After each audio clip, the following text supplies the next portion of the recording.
problema que se me ocurre es cuando tú tienes estos largos pasajes de melismas en Händel o Sí. en Vivaldi, ¿no?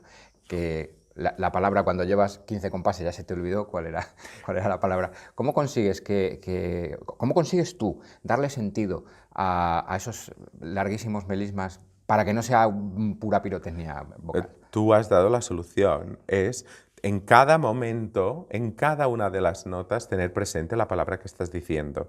Y es la necesidad, yo siempre les hablo siempre de la necesidad de decir lo siguiente. O sea, en un discurso, cuando ahora yo estoy hablando contigo, yo tengo necesidad de terminarlo. Yo tengo una voluntad de ir a algún sitio. Y entonces yo cuando empiezo tu sei, yo necesito, y cualquier colatura, sei tutto crudeltà, y cuando empiezo, cada una es crudeltà, te he dicho crudeltà, hasta el final. Y entonces esto crea que cada una de estas notas tenga la palabra dentro, ¿no? Y después se crea en los grandes genios como Händel, que no les pasa a otras escuelas de canto barroco, como podría ser la napolitana, la mayoría de veces, que son mucho más flamboyantes o mucho más simplemente virtuosísticas por el puro placer de eso, pero en gente como Händel, que además él estudió, yo sé que los ingleses dicen que es inglés y los alemanes dicen que es alemán, pero él tiene una forma compositiva completamente italiana, de Roma, porque es donde estudió, y es donde estudió básicamente, y entendió a través de la Academia de la Arcadia, arcadiana, entendió la relación que hay con el texto y la música. Él desarrolla psicológicamente sus personajes a través de todo eso. No hay ni una sola coloratura de Händel que esté dejada de la mano de Dios. O sea, él sabe muy bien por qué las escribía, y nuestro trabajo es encontrar el sentido y mantenerlo todo el rato. Y además buscarle los distintos efectos que tienen en cada momento.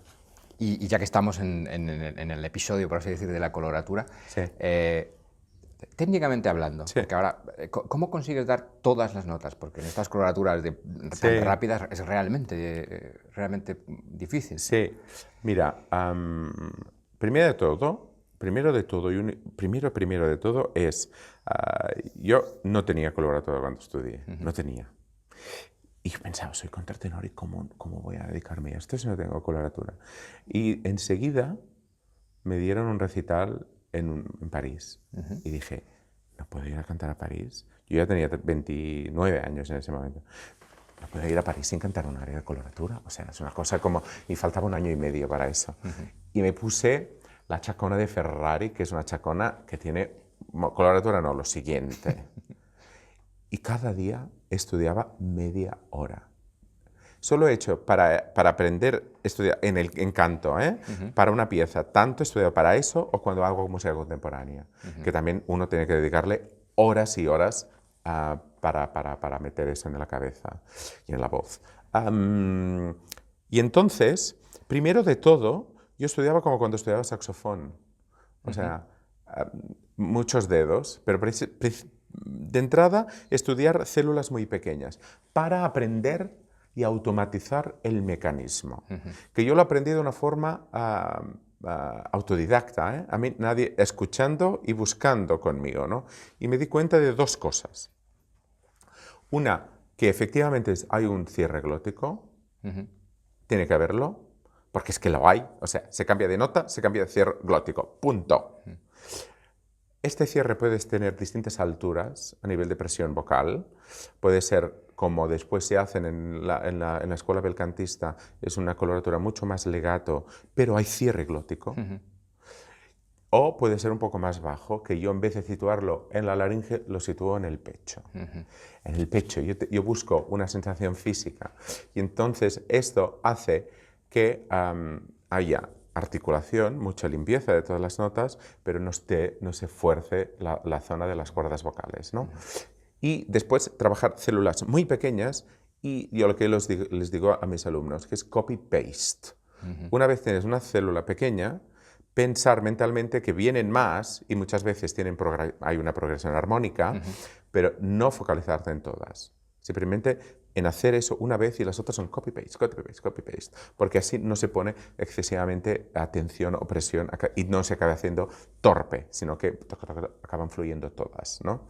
No todas son iguales, ¿eh? Las coloraturas, o sea, a medida que se avanza en el tiempo, o incluso en el Seicento, no tiene nada que ver con las de Händel o las del barroco, digamos, más lleno, ¿no? Pero yo sí que les pido que de entrada a la velocidad que puedan estén todas muy articuladas y todas muy limpias, pero sin esfuerzo. Y para crear la ilusión del virtuosismo, uno tiene que meterse al límite de sus posibilidades, pero con control. Claro. Y esto es lo que nos crea la ilusión del virtuosismo. Y esto es distinto para una persona o para otra, ¿no? Yo lo trabajo así. Bien, y tu manera, por ejemplo, de pensar en el fiato, en el apoyo, es muy distinta cuando vas a hacer un área de bravura, de coloratura, cuando vas a hacer un área legato, un área de amor, un área religiosa. Sí. Es interesante. Normalmente, yo diría que no, a grandes rasgos, ¿eh? Pero sí que es verdad que lo que yo pienso siempre en que cuando voy a cantar, lo que tengo que hacer, que desarrollar, lo recojo en la inspiración, ¿no? O sea, para pensarlo, para tener una visión, un arco grande de lo que voy a hacer. Y es verdad que muchas veces cuando uno tiene una área mucho más legato en el sentido mucho más lenta, con frases más largas, uno tiende a pensar en una respiración a lo mejor un poco más profunda y un poco más baja, ¿no?